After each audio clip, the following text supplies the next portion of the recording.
What is going on, everyone? My name is Jamon McKinney, but of course, you can just call me Juice because that is my nickname. Welcome, ladies and gentlemen, into the Juice Alert. If you have not subscribed to the Juice Alert already, be sure to do that right about now. You will not regret it. You can find the Juice Alert on YouTube as well as podcasting platforms. That includes Spotify, Apple Podcasts, Google Podcasts, all that great stuff. If you enjoy what you're listening to or watching, be sure to leave this episode a like and also a good rating and review if you're listening on a podcasting network. Like I said, those things definitely help me out right here on the show in terms of the algorithm. And overall, your support means a lot to me. We're going to just hit a couple topics today. Going to be a very short, really straight to the point. Great show for you guys. I want to start by talking about Mike Tomlin and the Pittsburgh Steelers. I said recently the Pittsburgh Steelers were the McDonald's of the NFL. And I think I had a lot of evidence to back that up. You know, McDonald's was the trailblazer of fast food. The Pittsburgh Steelers once were a dynasty. It seemed like they were the trailblazers of the NFL. I think the Green Bay Packers and the Pittsburgh Steelers both have an argument for that title. But the Steelers, you know, decades ago, they were right there. They had as much of a claim to that title as anyone, you know. But here's the thing. When it comes to Mike Tomlin specifically, let's just talk about right here, right now in Pittsburgh. Heading into 2024 and probably beyond, honestly, the Pittsburgh Steelers have peaked with Mike Tomlin as their head coach. And it's not Mike Tomlin's fault. It's more so just due to the fact that the Pittsburgh Steelers, you know, I think that their best days are behind them. And sometimes you're never going to repeat all-time great level success. You know, it's hard to be a dynasty. It's hard to be, you know, an all-decade team, you know, but the Steelers, you know, they were a team that was kind of at that point, you know, long ago, well over a decade ago, you know, they were winning Super Bowls. But now it just seems like they're arguably the fourth best team in their division. The division is slowly but surely catching up to the Pittsburgh Steelers. The Steelers are not one of the more elite organizations right here, right now, at least in 2024. You know, Kansas City, San Francisco, Philadelphia, the Rams, you know, there's multiple teams I would have ahead of the Steelers in terms of, you know, my trust in them competing for a Super Bowl. And it just seems like Mike Tomlin is one of the only things keeping the Pittsburgh Steelers a relevant franchise. I mean, seriously, people. Like, I don't think that that's really even up for debate. You know, the Pittsburgh Steelers have been a playoff team of recent with very big questions at quarterback. You know, a defense that's had injuries, a lot of moving parts on the offensive line. Like, these have not been all-time great rosters that the Steelers have had. You know, Mike Tomlin has not been given the best rosters to work with. Now, is part of that his fault? Yeah, some of that is his fault because he does have a say as the head coach in personnel decisions. But I just think Mike Tomlin is elevating the Steelers brand a lot more than the Steelers are elevating his brand. I think that the roles have kind of reversed. When Mike Tomlin first got with the Pittsburgh Steelers, he was a great coach, but he was young, you know, and he really benefited from having a Hall of Fame quarterback in Ben Roethlisberger that he could rely on to kind of be the CEO of the football team at times when maybe he wasn't able to be the CEO of the football team the way he wanted to, even though Big Ben Roethlisberger has some question marks in terms of his leadership, you know. But you had guys like Troy Polamalu, Ike Taylor, Hines Ward on your team. Like, there were other guys and other players in that organization that could help lift a young Mike Tomlin up. But now it just seems like a lot of those Hall of Fame players are gone, and Tomlin has evolved. And honestly, nothing's really changed about Tomlin other than the fact that he's evolved every single year and gotten better. The problem is he don't got as good of players anymore. Like, what's the difference between Mike Tomlin and Andy Reid and Sean McVay right now? You can talk about some of Mike Tomlin's flaws, and there are some flaws when it comes to Mike Tomlin, but let's be for real, people. If you give Mike Tomlin a Patrick Mahomes to work with, you mean to tell me that guy is not at least getting to a Super Bowl? Come on, people. Wrap your brains around this. Mike Tomlin got to the playoffs with Mason Rudolph as his best quarterback this past year.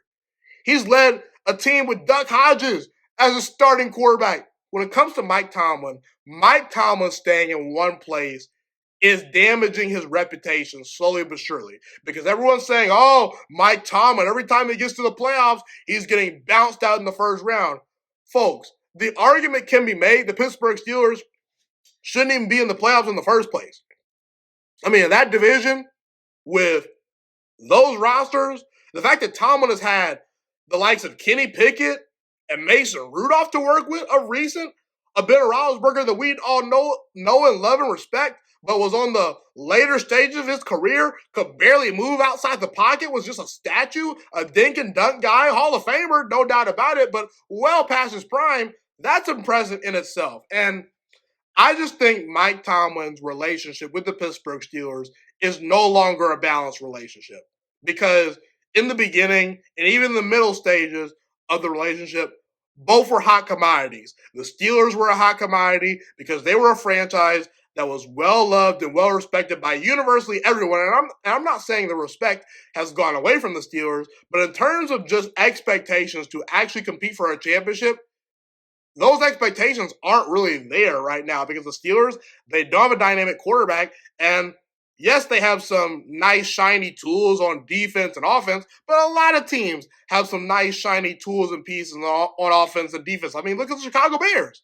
Montez Sweat, star pass rusher. DJ Moore, star receiver. The NFL is loaded with talent. What separates a lot of these teams is the organizations that are drafting. A lot of guys, in the front office that can win on not just day number 1, but day 2 and 3 of the draft and find those hidden gems, but also head coach and quarterback.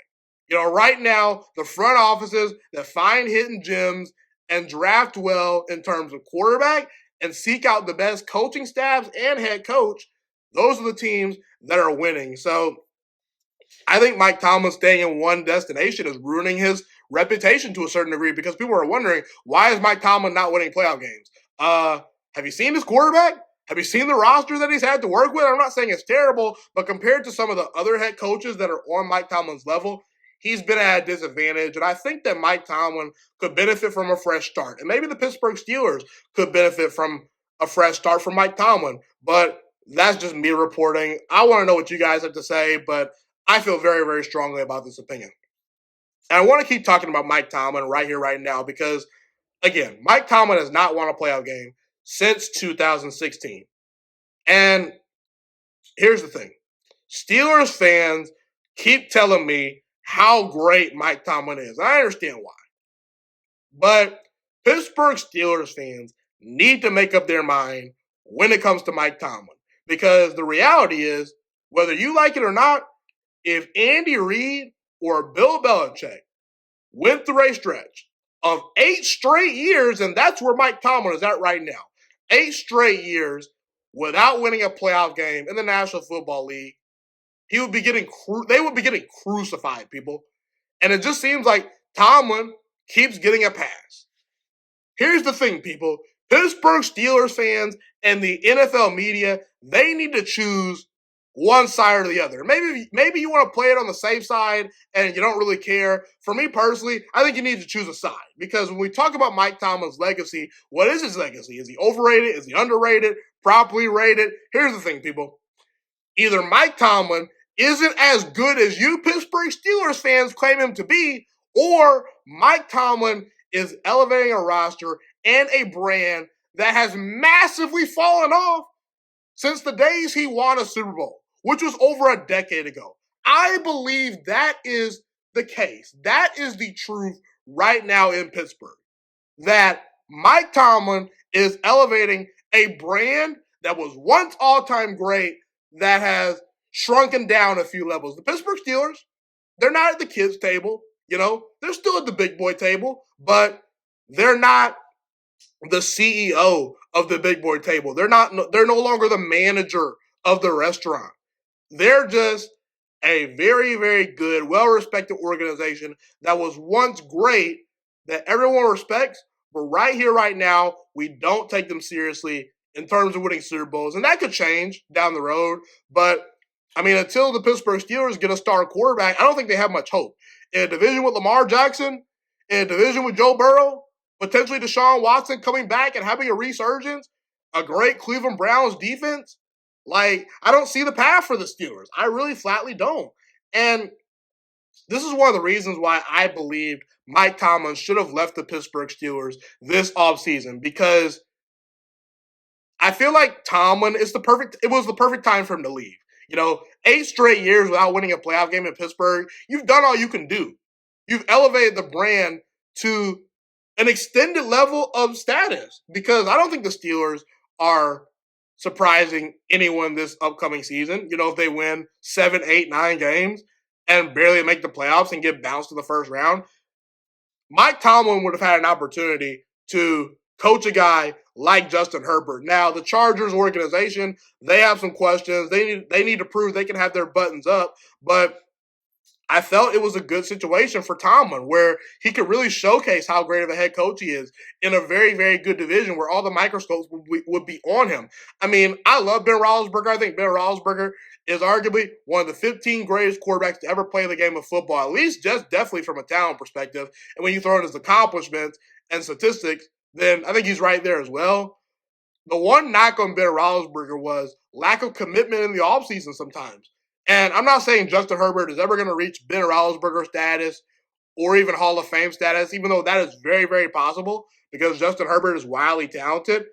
But Herbert, up to this point, has proven to be a more committed NFL player to his craft compared to a guy like Ben Roethlisberger, who in the offseason loved to drink his beers and play golf. He wasn't a, rah-rah, always 24/7 in the film room guy like Tom Brady. Wasn't as dedicated to his diet and his nutrition like a Russell Wilson or Aaron Rodgers, and that's fine. That's what worked for Ben Roethlisberger, and for what it's worth, he won 2 Super Bowls, and he's going to make the NFL Hall of Fame. Ben Roethlisberger did just fine, made millions of dollars, but when you're working with highly, highly committed people, it elevates you. And I'm not saying Roethlisberger didn't elevate Tomlin. I'm just saying Roethlisberger and Herbert are 2 different quarterbacks, but both wildly, wildly talented. And Herbert could have been a guy that Tomlin really got on track in terms of winning. We know about Justin Herbert's talent, but is he going to win? He hasn't won a lot in the National Football League. A lot of that has been due to the fact that he hasn't had the right head coach by his side. And I think Tomlin could have been the guy. So I think that was a missed opportunity. But people have to make up their mind about how they view Mike Tomlin. Is Mike Tomlin overrated or underrated? Let me know what you guys think, because I would love to really, really know what you guys have to say. And I'm going to drive this point home one more last time. Mike Tomlin should leave the Pittsburgh Steelers at some point. Very, very soon. What are the Steelers without Mike Tomlin? I don't think the Steelers are a Super Bowl caliber team anymore if Mike Tomlin is gone. And you could say, oh, the Steelers, they're a well-run organization. They're a great brand. They'll find a new great head coach. Keep in mind, people, the Dallas Cowboys, ever since Jimmy Johnson was kicked out of town, they have not even been to a conference championship since then. Like, think about that, people. They haven't been to a conference championship. Forget Super Bowl. They haven't even reached a conference championship since Jimmy Johnson was kicked out the building. The Jaguars have in the past 25 years. The Detroit freaking Lions have made it to a conference championship, and yet the Dallas Cowboys haven't, despite having all these great Pro Bowl players, even good quarterbacks at times. Tony Romo was a good quarterback. Dak Prescott, darn good quarterback, but not even a conference championship appearance to show for it. Mike Tomlin's peaked in Pittsburgh. It's the same story every single year. 7 wins is their floor. 9 is probably the max. 9 or 10, 11 wins is going to be the max because they're eliminated at quarterback, and probably a first-round exit, no more than potentially winning a playoff game. They're no longer in that Patriots when Brady and Belichick were there. They're no longer, in that Packers when Rodgers was there. They're no longer in that category. They're no longer in those categories where consistently year in and year out, you expected the Steelers to potentially win their division and potentially make a deep playoff run. I think that's out of the question right now. They don't have the quarterback. And I think the roster is a tad bit overrated, and management kind of a little bit stubborn. Mike Tomlin is too good of a head coach, too talented of a head coach to be a part of the same exact story every single year. It seems like the Pittsburgh Steelers over the past 8 years have been the same exact story every single year. Where Mike Tomlin is elevating kind of a middle of the pack, middle of the road roster with a couple of key star players, but in the end, he doesn't have as talented of rosters as a Sean McVay, like Andy Reid has. Imagine if Mike Tomlin had a Patrick Mahomes. I mean, he won a Super Bowl with Ben Roethlisberger. Why can't he win a Super Bowl with potentially a Josh Allen or a Joe Burrow or a Patrick Mahomes? I think that we would definitely be underselling Mike Tomlin to say, yeah, Mike Tomlin can't win a Super Bowl with that. Like, hello, people. I think you're kind of a little bit over your skis if you disagree with me. If Mike Tomlin leaves the Steelers and wins games and goes on deep playoff runs with a different franchise, that will elevate Mike Tomlin's brand. Because even the people that are high on him, there are still some people that are saying, yeah, but Mike Tomlin's a little bit of a product of the Pittsburgh Steelers organization and the Pittsburgh Steelers brand. Because the Pittsburgh Steelers were winning Super Bowls a long time ago, but even before Mike Tomlin got there. But I think the Steelers are in a transition stage where they're not an all-time great dynasty anymore. And they're probably not going to find the next Terry Bradshaw or the next Ben Roethlisberger, even as good as Caleb Williams is coming out of USC. If the Steelers were to trade for him, is the likelihood of Caleb Williams being Ben Roethlisberger or Terry Bradshaw, in terms of their success in their career, is it likely? I'm going to swing on the fence of no, it's not likely, because those are guys that come around once every lifetime, and sometimes they get a little bit lucky. Roethlisberger landed in a great situation, was an ultra-talented quarterback, coming out of Miami of Ohio, who a lot of people, for whatever reason, had questions about. I really don't understand why.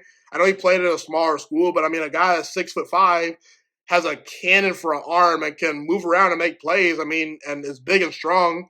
That's a guy that can't work in the NFL. I think that's kind of a misevaluation by a lot of NFL teams. In most years, Roethlisberger would be the number 1 overall pick in his draft class. I mean, look at Josh Allen. Josh Allen got drafted pretty high coming out of Wyoming, So maybe I'm, speaking on terms that don't make sense, but I think they make sense, But, yeah, I mean, Tomlin winning without the Pittsburgh Steelers, who are one of the 5 best football organizations of all time, they will probably be that way for forever, because the Steelers are the McDonald's of the NFL. Like, McDonald's, whether they fall off or not the next 25 to 30 years, they're forever cemented in history because they were a trailblazer of the fast food industry, just like the Pittsburgh Steelers, a trailblazer of the National Football League in terms of an NFL franchise.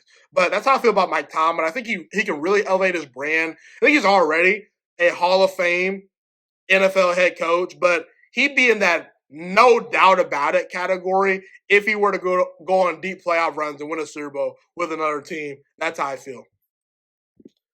I want to touch on Jayson Tatum really quickly and the Boston Celtics. Jayson Tatum not winning a championship with the Boston Celtics would be a massive, massive disappointment. And here's the thing, people.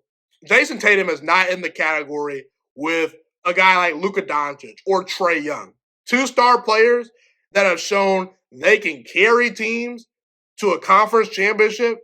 Like Luka Doncic literally carried the Dallas Mavericks to a conference championship Final Four appearance several years ago. Same thing with Trae Young. Ultra talented guys that are a little bit flawed in their game, don't play much defense, but in the end, if you put somewhat good parts around them, they can show you that they can carry you. I don't think Tatum's on that level. Tatum is a guy that benefits from the situation he has been put in. Playing for an all-time great franchise like the Boston Celtics. And there's nothing wrong with that, because Larry Bird doesn't have the career he has if he doesn't land with the Boston Celtics. Same thing with Bill Russell. Same thing with a guy like Kevin McHale, who was a really, really good player on a lot of good championship teams, You could say Paul Pierce doesn't win a championship if he doesn't play for the Boston Celtics. Same thing with Kevin Garnett, because the minute Kevin Garnett got a stable situation in Boston, he was arguably the best player on the Boston Celtics championship team in 2008, despite the fact that Paul Pierce won the NBA Finals MVP. And it was well-deserved, by the way. But I mentioned Trae Young and Luka Doncic because Trae Young and Luka Doncic, they're star players that somewhat have an excuse because I don't look at the Hawks as a juggernaut. I don't look at the Dallas Mavericks as a juggernaut. And that's with Luka Doncic putting up MVP level numbers. That's with Trae Young being one of the most consistent players in the National Basketball Association. Some folks could argue that Jayson Tatum should already have an NBA championship to his name. The 2022 NBA Finals, where the Boston Celtics met the Golden State Warriors in the finals, Jayson Tatum and the Celtics let one get away. That was a very, very close 6-game series. And what happened in that series? Jayson Tatum, the Celtics' best player, shot 36% from the field, 65% from the free throw line, and was literally setting records in the NBA Finals and in the playoffs for turnovers per game. Literally, you can look it up, people. Here's an article I got pulled up right here. Yahoo Sports. Jayson Tatum finishes NBA Finals with unprecedented 100 playoff turnovers.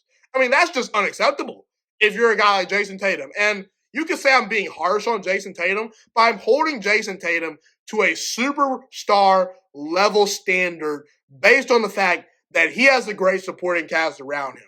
And it's time to put on the big boy pants. You're in year number 7.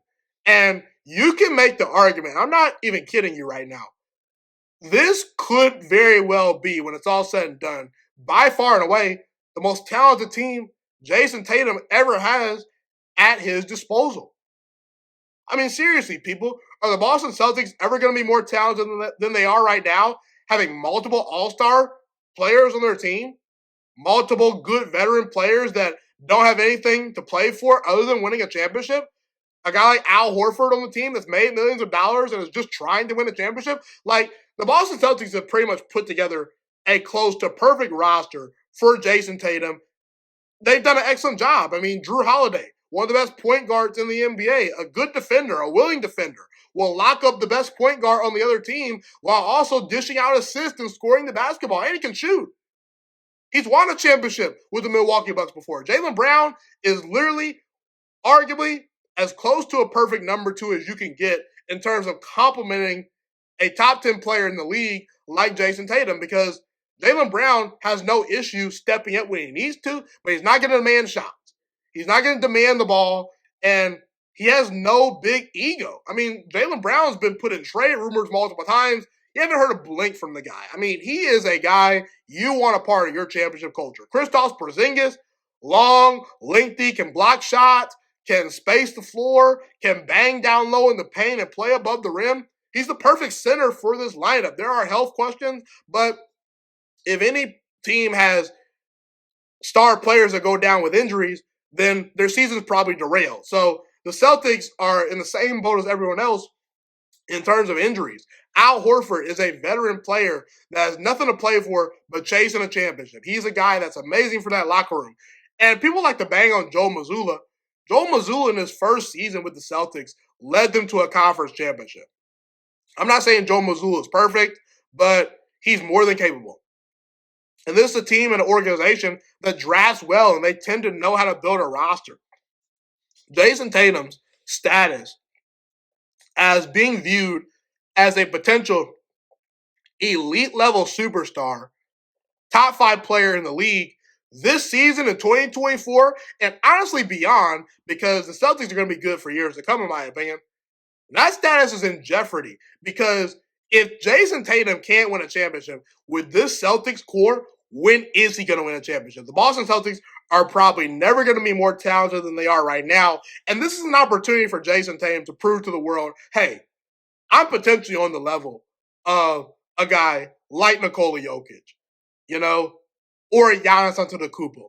Maybe, just maybe, I'm on the level of a guy like Kevin Durant. Maybe I'm not quite as good as prime LeBron James, but maybe I can rile off a couple championships here and there with my franchise, just like LeBron did in Miami, and just like LeBron has done every step of the way when he's been in Cleveland and with the Lakers. LeBron won a championship with the Lakers, he won a championship with the Cavaliers, and he won multiple championships with the Miami Heat when he had a super team. And Tatum, He's got a borderline super team. Like, there's no reason for the Boston Celtics not to win.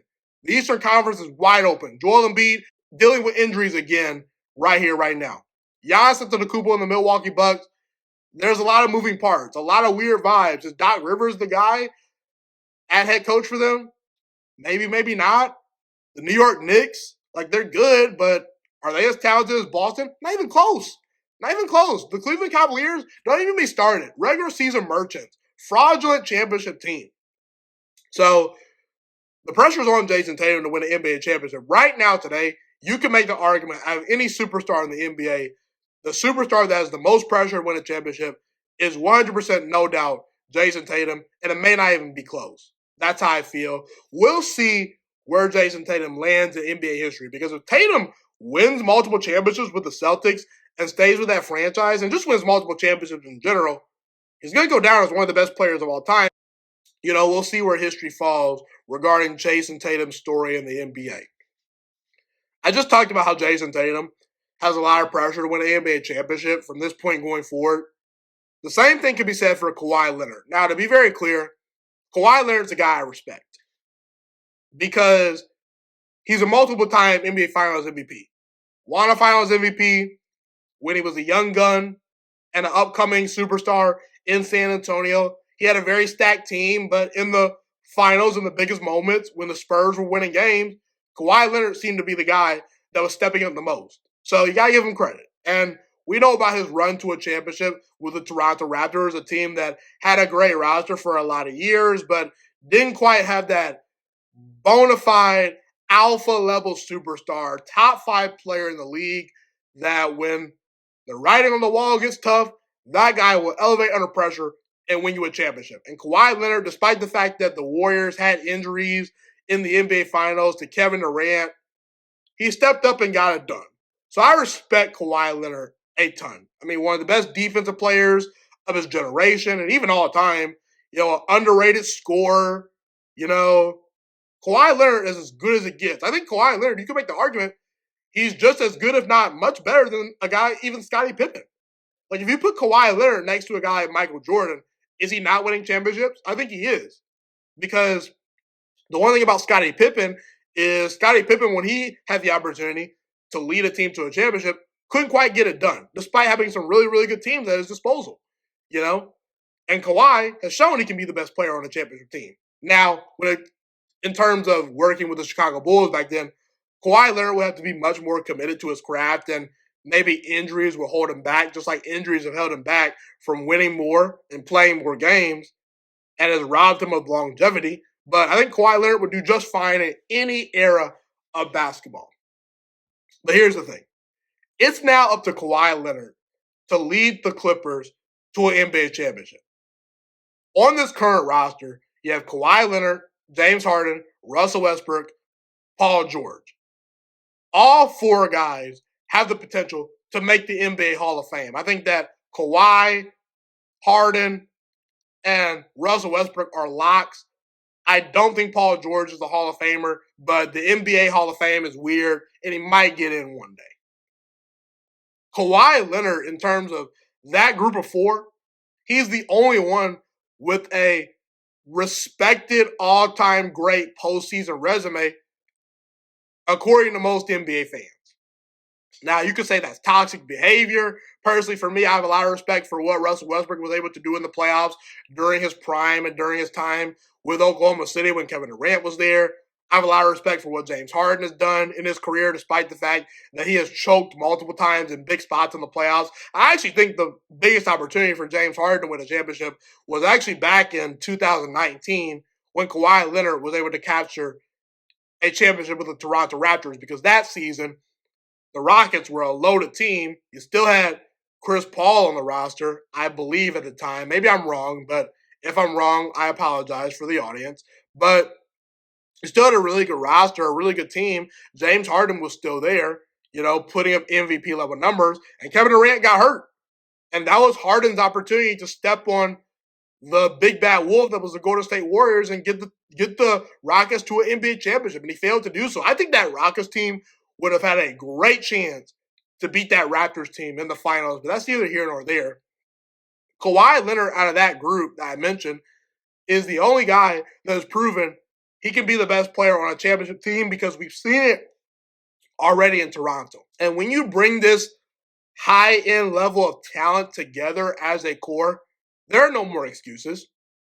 I mean, what did the Los Angeles Clippers not have? You have a great point guard in James Harden who's a little bit past his prime, but when James Harden wants to be a distributing pass-first point guard that can turn it on in terms of scoring whenever he wants to, he's a lethal weapon. You got Paul George, who was an all-star this year, playing some of the best basketball of his career. Russell Westbrook is one of the best players coming off the bench right now in the NBA. He's a starting level player that's on your bench. You know, Tyronn Lue is one of the best head coaches in the National Basketball Association. You have 3 potential Hall of Famers on that roster, a pretty decent bench, and one of the top 10 head coaches in basketball in Tyronn Lue. When Kawhi Leonard got to the Clippers over a half decade ago, the expectations were the Clippers were going to take over Los Angeles. And ever since then, it seems like they've still been second fiddle to the Lakers. That may always have been the case, no matter if they won a championship or not, but they haven't bridged the gap at all. They've been to one conference finals since Kawhi has gotten to the Clippers over a half decade ago, and there's really not a lot of high-end postseason success to show for it. Have injuries been a part of the reason? Specifically with Kawhi Leonard being injured himself, yes, it has been one of the biggest reasons. But when we look back on history, people are going to ask the question, did Kawhi Leonard deliver a championship to the Los Angeles Clippers when he had 3 potential Hall of Famers on his roster in James Harden, in Russell Westbrook, and Paul George? And if the answer is no to that question, that's an indictment on Kawhi Leonard. I understand Kawhi Leonard is probably already one of the 30 best basketball players to ever play the game of basketball. Maybe you have him higher, maybe you have him lower on the list. Regardless, Kawhi is going to make the Hall of Fame. But because Kawhi Leonard has dealt with so many injuries, and because he hasn't played enough games compared to some of the other all-time greats in his era, like a LeBron James, like a Kevin Durant, like even a James Harden, like even a Giannis Antetokounmpo, like these guys when they're healthy, they're playing 65 to 70 games a season. Kawhi Leonard has not done that very much up to this point. So Kawhi Leonard really lacks in the longevity aspect of his legacy. So the only way for Kawhi Leonard to catch up, because he's not getting any younger, is to have more postseason success. You know, when he gets to the postseason, he's got to bat 350 compared to some of the other guys that can bat about 290. You know, because in terms of where we rank all-time great players, we look at the entire body of work. We don't just look at the postseason. We look at the fact that, okay, was this guy night in and night out productive and in the regular season? And was he carrying teams to the playoffs when he had the chance? And for Kawhi, we can't always say that's the case because Kawhi, you know, he hasn't played all that many amount of games compared to some of these all-time great players. So I think Kawhi Leonard would really, really benefit from having another championship to his name. And in terms of superstars that have the most pressure to win the NBA championship, Kawhi Leonard's name should be right up there because when you got to the Clippers, it was almost like the national media was guaranteeing the Clippers were going to be a force to be reckoned with and were at least going to make the finals. Can Kawhi Leonard at least get to the finals with the Clippers? Because if he doesn't, it would be a massive, massive disappointment. And I'm not even going to blame the Clippers organization because they've drafted well. They've signed the star players and given Kawhi Leonard the support that he needs. It's now up to Kawhi Leonard to stay healthy. I'm happy he's healthy. He's been through a lot, but it's up to Kawhi Leonard to deliver when it matters most because that's what he gets paid the big bucks to do. And I'm excited to see if Kawhi Leonard can get it done in terms of winning a championship with the Clippers. Well, folks, that's pretty much all I have today. Thank you so much for tuning in today. My name is Jamal McKinney. Have a God-blessed day. Stay safe. Thank you for tuning into the Juice Alert. I hope to see you guys next time and hear from you guys on social media and things of that nature. And I'm Ghost.